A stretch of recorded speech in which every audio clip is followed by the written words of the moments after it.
معاشرے کا دار و مدار جن کی اصلاح یا جن کے سدھار پر ہے، ان سارے مسائل کے اندر مسلمان پوری طریقے سے اسلامی تعلیمات سے دور ہے۔ میں بات مختصر کرنا چاہتا ہوں، اس لیے بگاڑ کی ایک ایک تفصیل کی طرف نہیں جاؤں گا، لیکن ایک بات یہی کہوں گا کہ معاشرے کا حال یہ ہے کہ شاعر نے یہ جو کہا کہ تن ہما داغ داغ شد پمبا کجا کجا نہم،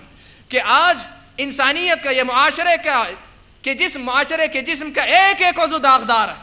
کوئی عضو ایسا نہیں جو صحیح سالم موجود ہو، کوئی پہلو ایسا نہیں جو صحیح سالم موجود ہو، کوئی ایسا پہلو نہیں جہاں پر اسلامی شریعت کی پابندی ہوتی ہو۔ معاشرے کا ہر پہلو، ہر مقام بگاڑ کا شکار ہے۔ اور یہی نہیں، افسوس تو اس پر ہے کہ شاعر نے یہ کہا کہ وائے ناکامی متائے کارواں جاتا رہا، وائے ناکامی متائے کارواں جاتا رہا، کارواں کے دل سے احساس زیاں جاتا رہا۔ افسوس تو اس پر ہے کہ معاشرہ بگاڑ کا شکار ہے ہی، لیکن اس سے کہیں زیادہ افسوس اس کا ہے کہ معاشرے کو اپنے اس بگاڑ کا احساس بھی نہیں۔ معاشرہ بگڑے یہ افسوس کی بات ہے، لیکن اس سے کہیں زیادہ افسوس کا مقام یہ کہ بگڑے ہوئے معاشرے کو اس کا احساس نہ ہو کہ وہ بگاڑ کا شکار ہے۔ اس کا اندازہ آپ اس بات سے لگائیے کہ آج آپ کسی دنیا دار آدمی، دنیا سے مطلب جو دین سے گہرا تعلق نہیں رکھتا، اس سے اگر آپ گفتگو کر کے دیکھیں تو آپ اس کی گفتگو میں کبھی یہ نہیں محسوس کریں گے کہ اسے اس بات کا بھی احساس ہے کہ معاشرہ ہمارا اسلام سے دور ہے۔ لوگ یہ کہتے ہیں کہ ہم ظاہر میں مسلمان ہو گئے یا پھر اسلام کی بعض تعلیمات کو اپنا لیے تو گویا پورا اسلام ہمارے اندر آ گیا۔ لوگ شکایت کرتے ہیں، لوگ شکایتیں کرتے ہیں کہ ہم اسلام پر عمل کرتے ہیں، لیکن پھر بھی ہم پر جو ہے اللہ تبارک و تعالیٰ کی رحمت نازل نہیں ہوتی۔ تو غرض مختصر یہ کہ معاشرہ تو بگاڑ کا شکار ہے ہی، لیکن اس سے کہیں زیادہ افسوس کی بات یہ کہ اس معاشرے کے بگاڑ کا احساس بھی اس معاشرے کے اندر نہیں رہ گیا۔ تو یہ ہمارے معاشرے کی مختصر سی تفسیر ہے، اور اس معاشرے کے اندر بالخصوص میرا جو موضوع ہے وہ ہے مسلم نوجوان۔ میرے موضوع کا جو بنیادی نقطہ ہے وہ ہے مسلم نوجوان۔ اور میرے بھائیو معاف کیجئے کہ اس نقطے پہ اگر گفتگو کرنا چاہوں تو یقیناً میں بڑا بیان کرتا جاؤں گا، آپ سنتے رہیں گے، افسوس ہی کرتے رہیں گے، لیکن امید کی کوئی کرن کسی جانب سے نظر نہیں آئے گی، امید کی کوئی کرن کسی طرف سے نظر نہیں آئے گی۔ شباب یا جوانی یہ بڑا اہم مرحلہ ہوتا ہے۔ جس طریقے سے انسانی زندگی کے مراحل میں سے زندگی کے اندر جوانی کی اہمیت ہے،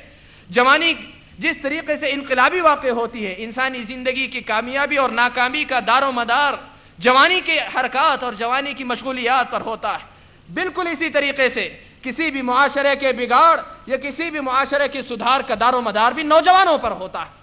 قوم کا نوجوان اگر سدھرا ہوا ہو تو وہ معاشرہ کامیاب و کامران ہوتا ہے، وہ قوم سربلند ہوتی ہے، وہ قوم قیادت کے منصب پر ہوتی ہے، وہ قوم دنیا کے رہنما بنتی ہے، وہ قوم دنیا کے سامنے عزت والی قوم بنتی ہے۔ لیکن اس کے مقابلے میں نوجوان برباد ہو، نوجوان بے راہ رو ہو، نوجوان اگر برباد ہو، نوجوان اگر بے راہ روی کا شکار ہو تو ایسی قوم دنیا کے اندر ذلت اور پستی کا شکار ہو کر رہتی ہے۔ دنیا کی ساری قومیں اسے اپنا مغلوب بنا کر رکھتی ہیں، اسے مظلوم بنا کر رکھتی ہیں، اسے اپنا ماتحت بنا کر رکھتی ہیں۔ اور بالخصوص جس قوم کا یا جس معاشرے کا نوجوان بگڑا ہوا ہو تو یہ آپ طے کر لیجئے، یہ سن لیجئے کہ پھر اس معاشرے کے سدھار کی کوئی امید نہیں ہو سکتی۔ اسی اہمیت کی خاطر، اسی اہمیت کے پیش نظر شریعت اسلامیہ نے جوانی کو کافی اہمیت دی۔ نبی اکرم صلی اللہ علیہ وسلم نے فرمایا، کہا کہ 5 چیزیں ایسی ہیں کہ قیامت کے دن اللہ تبارک و تعالیٰ ان کے متعلق خصوصی سوال فرمائیں گے۔ کہا لا تزول قدم ابن آدم حتی یسأل عن 5، کہا کہ 5 چیزیں ایسی ہیں کہ ان کے متعلق اللہ تبارک و تعالیٰ خصوصی سوال کریں گے۔ جب تک ان سوالوں کا جواب اطمینان بخش انسان نہیں دے لے گا تب تک وہ اپنی کامیابی اور کامرانی کی امید نہیں رکھ سکتا، یعنی اگلے مراحل کی کامیابی کی وہ امید نہیں رکھ سکتا۔ ان سوالات میں سے ایک اہم سوال یہ بھی فرمایا نبی اکرم صلی اللہ علیہ وسلم نے کہ وہ عن شبابہ فیما ابلاہ، کہ اللہ تبارک و تعالیٰ یہ بھی پوچھیں گے کہ نوجوان تیری جوانی کو تو نے کس راہ میں استعمال کیا۔ وعن شبابہ فیما ابلاہ، اللہ پوچھیں گے اس کے نوجوان سے کہ تیری جوانی کو تو نے کیسے استعمال کیا، تو نے اپنی جوانی کو کس رخ پہ چلایا۔ اور اسی کی اہمیت کے پیش نظر نبی اکرم صلی اللہ علیہ وسلم نے دوسری حدیث کے اندر یہ بات بھی بیان فرمائی کہ جو نوجوان اللہ تبارک و تعالیٰ کی عبادت میں اپنی جوانی کو گزارتا ہے اس کو اللہ تبارک و تعالیٰ قیامت کے دن اپنے عرش کے سائے تلے جگا دیں گے، جس دن کہ اللہ تبارک و تعالیٰ کے عرش کے سائے کے علاوہ کوئی اور سایہ نہیں ہوگا۔ آسمان کا سورج جو کہ آج کروڑوں میل دور ہونے کے باوجود اپنی تمازت سے ہمیں پریشان کر دیتا ہے، وہ سورج انسان کے سر کے اوپر بالکل ہوگا۔